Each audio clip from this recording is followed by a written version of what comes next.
আল্লাহ আল্লাহ আল্লাহ।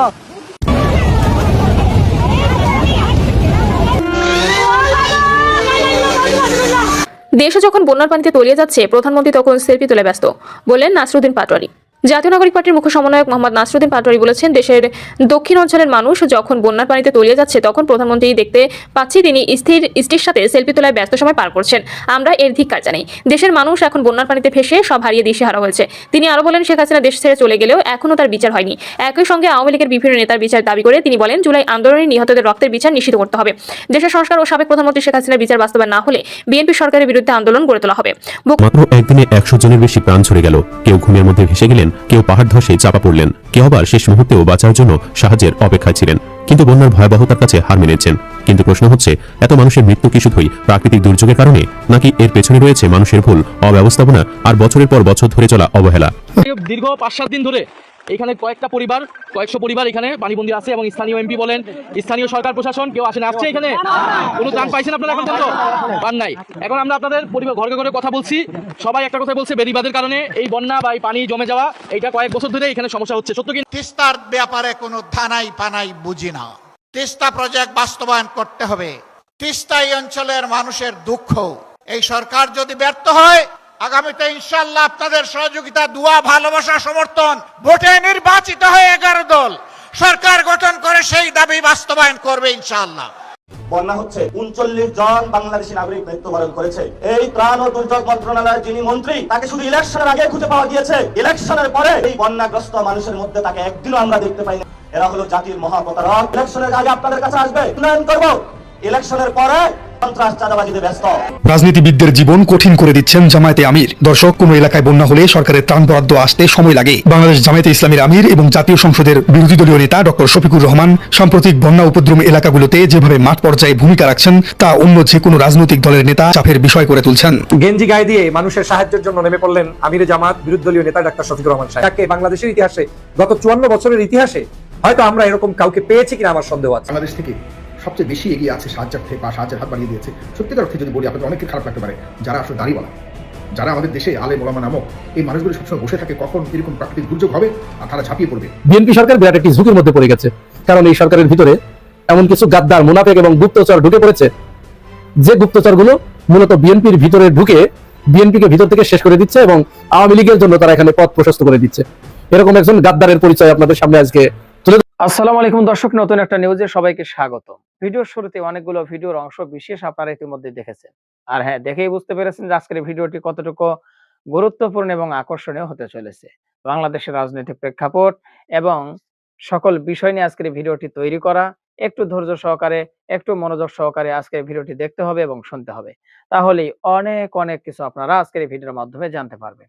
কথা বলার আমরা সরাসরি মূল নিউজে চলে যাব। তার আগে বলবো, যারা এখন পর্যন্ত আমাদের এই নাসির বার্তা ইউটিউব চ্যানেলটি সাবস্ক্রাইব করেননি, প্রতিনিয়ত এই ধরনের আপডেট, গরম গরম খবর পেতে আমাদের এই নাসির বার্তা ইউটিউব চ্যানেলটি সাবস্ক্রাইব করুন। যারা করেছেন ধন্যবাদ। চলুন একটা লাইক দিয়ে মূল নিউজে চলে যাই। বেশি প্রাণ ঝরে গেল।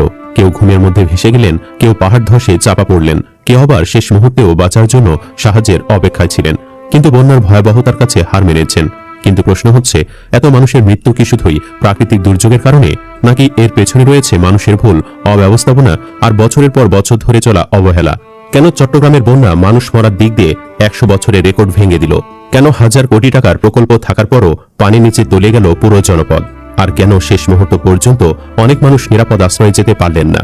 আজকের ভিডিওতে আমরা তুলে ধরব চট্টগ্রাম, কক্সবাজার, রাঙ্গামাটি, খাগড়াছড়ি ও বান্দরবানের সেই ভয়াবহ বন্যার অন্তরালের বাস্তবতা, যে বাস্তবতা জানলে আপনিও শিউরে উঠবেন। বন্যা ও পাহাড় ধসে ব্যাপক প্রাণহানি এবং ভয়াবহ বিপর্যয়ের মূল কারণ 43 বছরের রেকর্ড ভাঙ্গা অতি ভারী বৃষ্টিপাত, উজান থেকে আসা তীব্র পাহাড়ি ঢল এবং অপরিকল্পিত নগরায়নের কারণে পানি নিষ্কাশন ব্যবস্থা পুরোপুরি ভেঙে পড়েছে।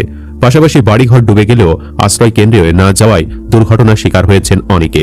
আবার অধিকাংশ মানুষ পাহাড়ে ঝুঁকিপূর্ণ অবস্থায় বসবাস করলেও আশ্রয় কেন্দ্রে যাননি। প্রশাসন বারবার অনুরোধ কিংবা মাইকিং করলেও সাড়া দেননি। এ অবস্থায় কার্যকর কোনো পদক্ষেপও নেয়নি প্রশাসন। ঝুঁকিপূর্ণ বাসিন্দাদের সরাতে আইনি কোনো পদক্ষেপ নেয়নি তারা, যার ফলে কক্সবাজারে পাহাড় ধসে সবচেয়ে বেশি মানুষের মৃত্যু হয়েছে। এছাড়া বন্যা এত বেশি প্রাণঘাতী হয়ে ওঠার আরেকটি কারণ রেকর্ড ভাঙ্গা অতি ভারী বৃষ্টিপাত। 43 বছরের সমস্ত রেকর্ড ভেঙে একদিনে সর্বোচ্চ 412 মিলিমিটার পর্যন্ত বৃষ্টিপাত রেকর্ড করা হয়। এর সঙ্গে আকস্মিক পাহাড়ি ঢলের তীব্রতা যুক্ত হয়। ভারতের ত্রিপুরা ও সংলগ্ন পার্বত্য অঞ্চল এবং দেশের ভেতরের পাহাড় থেকে উজান থেকে নেমে আসা পানি তীব্র গতিতে সমতলে ধেয়ে আসে। সাঙ্গু, ডলু ও শঙ্খ নদীর পানি বিপদসীমার উপর দিয়ে প্রবাহিত হয়ে সাতকানিয়া, লোহাগাড়া, চন্দনাইশ ও বাঁশখালী উপজেলাকে মুহূর্তেই ভাসিয়ে নিয়ে যায়। এতে কারো কারো মৃত্যু হয়, আবার অনেকে আহত হন। পাশাপাশি অতি ভারী বর্ষণে পাহাড়ের মাটি নরম হয়ে অন্তত 97টি স্থানে পাহাড় ধসের ঘটনা ঘটে। পাহাড়ের পাদদেশে এবং ঝুঁকিপূর্ণ ঢালে গড়ে ওঠা অস্থায়ী ও অবৈধ বসতিগুলো মাটির নিচে চাপা পড়ায় মৃত্যুর সংখ্যা দ্রুত বৃদ্ধি পায়। এছাড়া অপরিকল্পিত নগরায়ন ও নিষ্কাশন ব্যবস্থার ত্রুটি, খাল ও নালা দখল আরেকটি কারণ। দশকের পর দশক ধরে চলা অপরিকল্পিত নগরায়ন ও অবৈধ দখলের কারণে প্রাকৃতিক খাল ও পানি নিষ্কাশন নালাগুলো বন্ধ হয়ে গেছে। বিপুল পরিমাণ অর্থ ব্যয়ে জলাবদ্ধতা নিরসন প্রকল্প নেওয়া সত্ত্বেও সমন্বিত নগর পরিকল্পনা ও নিয়মিত রক্ষণাবেক্ষণের অভাবে বৃষ্টির পানি দ্রুত নামতে পারেনি। আরেকটি কারণ হল উদ্ধার কাজে দুর্গমতা ও যোগাযোগ বিচ্ছিন্নতা। বন্যার পানিতে সড়ক এবং রেললাইন ডুবে যাওয়ায় দুর্গত এলাকাগুলো সম্পূর্ণ বিচ্ছিন্ন হয়ে পড়ে। ত্রাণ ও উদ্ধার পৌঁছাতে বিলম্ব হয়। পাহাড়ি ও অত্যন্ত দুর্গম এলাকা হওয়ায় সাধারণ মানুষের কাছে সময়মতো জরুরি উদ্ধারকারী দল বা ত্রাণ পৌঁছানো কঠিন হয়ে পড়ে, যা পরিস্থিতিকে আরও বেশি প্রাণঘাতী করে তোলে।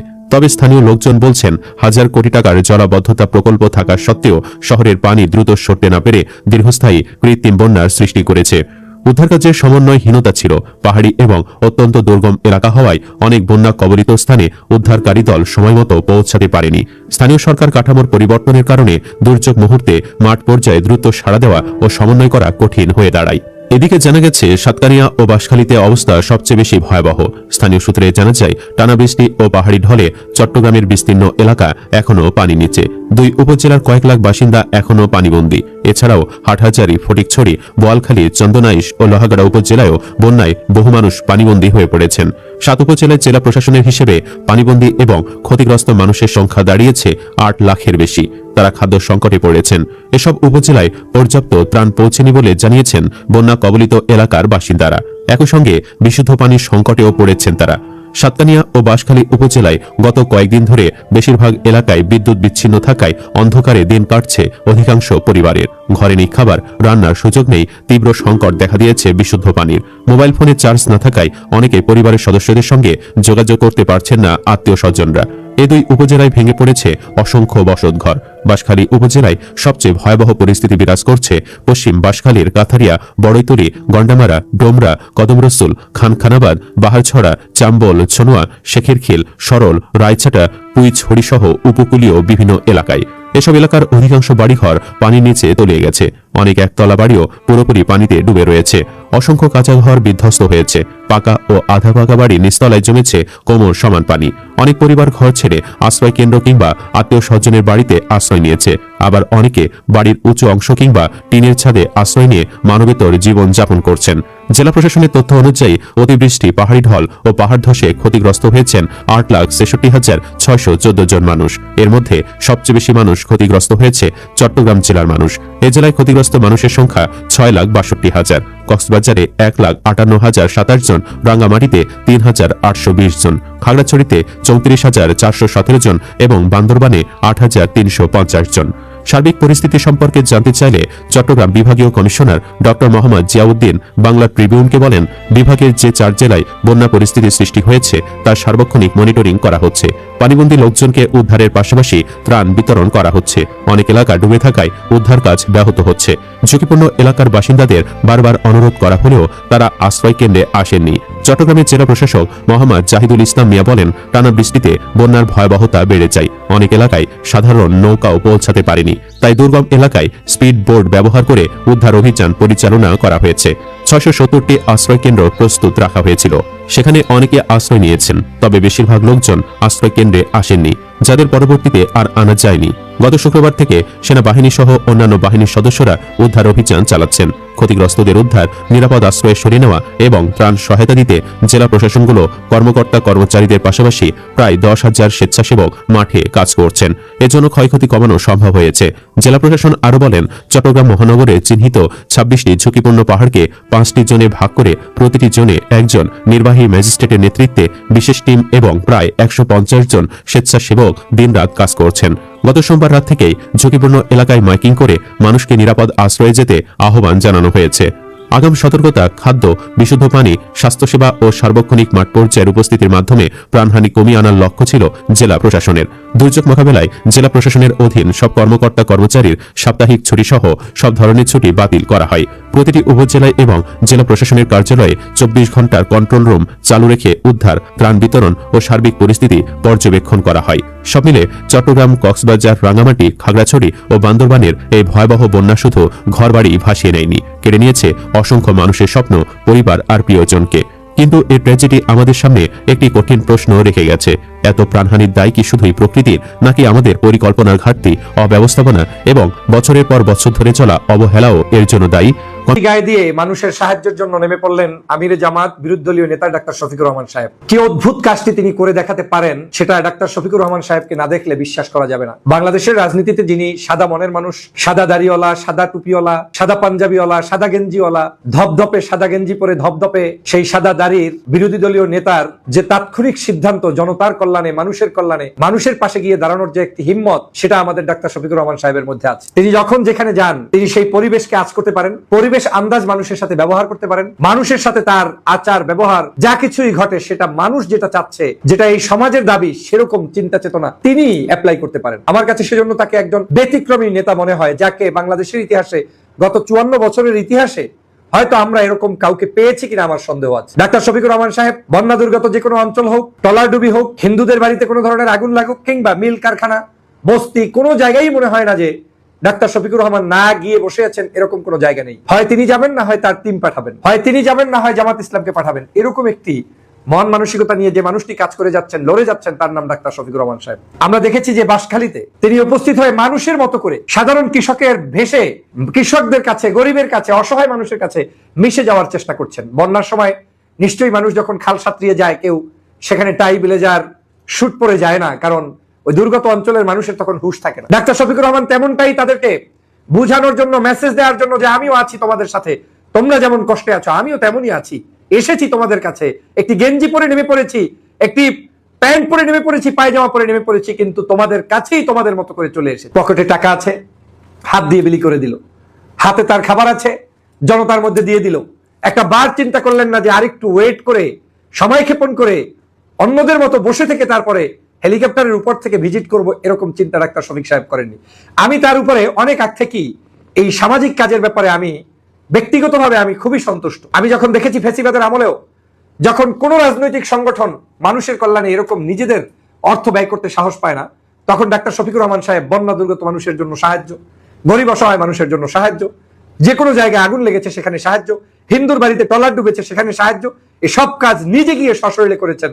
আজকে তার এই উদ্যোগগুলো জাতির কাছে প্রশংসিত হচ্ছে। কিছু মানুষ বিভিন্ন বিষয় নিয়ে কথা বলবে, কিন্তু ডাক্তার শফিকুর রহমান সাহেব কারো কথাকে পরোয়া না করে যেই কথাগুলো, যেই কাজগুলো জাতির কল্যাণে প্রয়োজন, সেটা তিনি নির্দ্বিধায় করতে পারেন। আর এটাই তো লিডারশিপ। আজকে তিনি পায়জামা কোন কালারে পরবেন, জামাটা কোন ভাঁজ দিয়ে আসবেন, ওখানে প্যান্ট শার্ট পরে যাবেন কিনা, এই চিন্তা যদি কোনো একজন নেতাকে কারো কাছে জিজ্ঞেস করা লাগে, তাহলে সে তো নেতাই হতে পারে না। খালে নেমেছি, লঙ্গি পরে নেমে পড়বো, বিলে নেমেছি, গেঞ্জি পরে নেমে পড়বো, গরিব মানুষের কাছে যাচ্ছি, আমার যা আছে তাই নিয়ে ঝাঁপিয়ে পড়বো।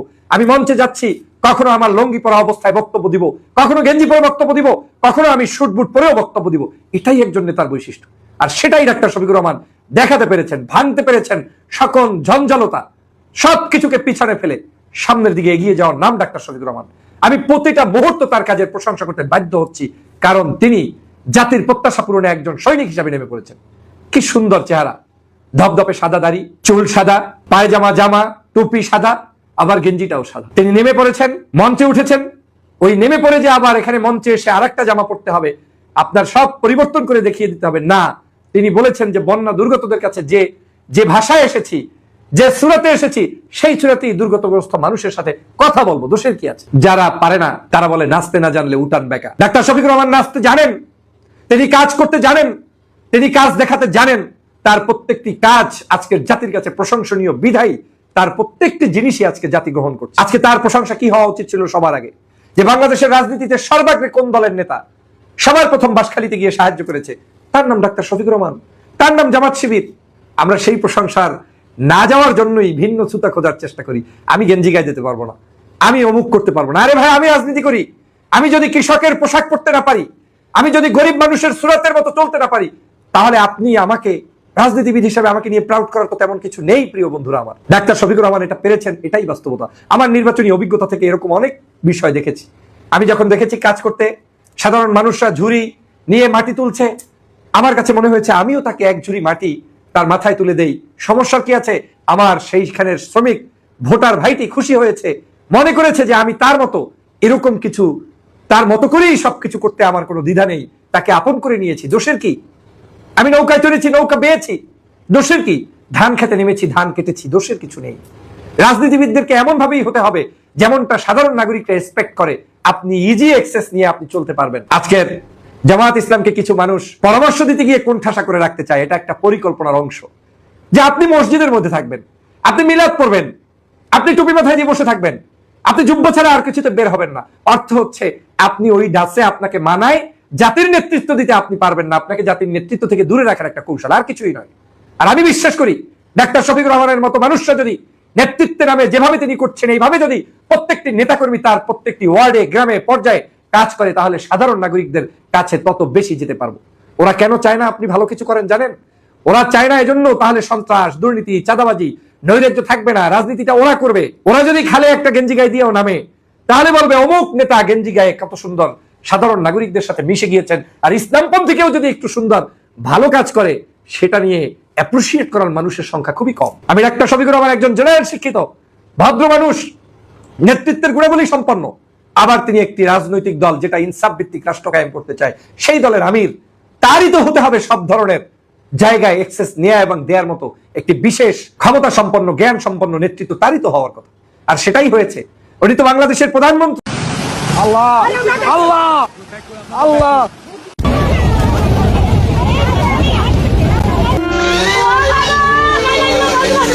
রাতের নিস্তব্ধতা ভেঙে হঠাৎ চারদিক থেকে ভেসে আসছে কেবলই পানি আর পানি। হুড়মুড় করে লোকালয়ে ঢুকে পড়ছে উজানের ভয়ঙ্কর পাহাড়ি ঢল। চোখের পলকে তলিয়ে যাচ্ছে শত শত গ্রাম, স্রোতের তোড়ে ভেসে যাচ্ছে প্রান্তিক কৃষকের ঘামে বোনা স্বপ্নের ফসল। একদিকে রাতের অন্ধকারে নদীর বাঁধ ভেঙে লোকালয়ে ঢুকছে সর্বনাশা পানি, অন্যদিকে সাগর বেষ্টিত বিচ্ছিন্ন দ্বীপে টানা 2 দিন ধরে জ্বলছে না রান্নার চুলা। জীবন বাঁচাতে লাখো মানুষ খুঁজছেন একটু নিরাপদ আশ্রয়। পরিস্থিতি এতটাই ভয়াবহ যে পাহাড়ে ছুটির আনন্দ কাটাতে গিয়েও চরম বিপদে পড়ে অবরুদ্ধ হয়ে আছেন শত শত পর্যটক। দর্শক, আশা করি পুরো ভিডিওটি দেখেছেন। এবার অবশ্যই আপনাদের মূল্যবান মতামত জানিয়ে দিন, পারলে ভিডিওটি শেয়ার করে সবাই দেখার সুযোগ করে দিন। আর আমাদের এই চ্যানেলে যদি আপনারা নতুন হন, প্রতিনিয়ত এই ধরনের আপডেট, গরম গরম খবর পেতে আমাদের এই চ্যানেলটি সাবস্ক্রাইব করুন। যারা ইতিমধ্যে সাবস্ক্রাইব করেছেন তাদের ধন্যবাদ জানিয়ে আজকের মতো এখানে বিদায় নিচ্ছি। দেখা হচ্ছে নতুন কোনো ভিডিওতে। সে পর্যন্ত সবাই ভালো থাকবেন, সুস্থ থাকবেন। আল্লাহ হাফেজ।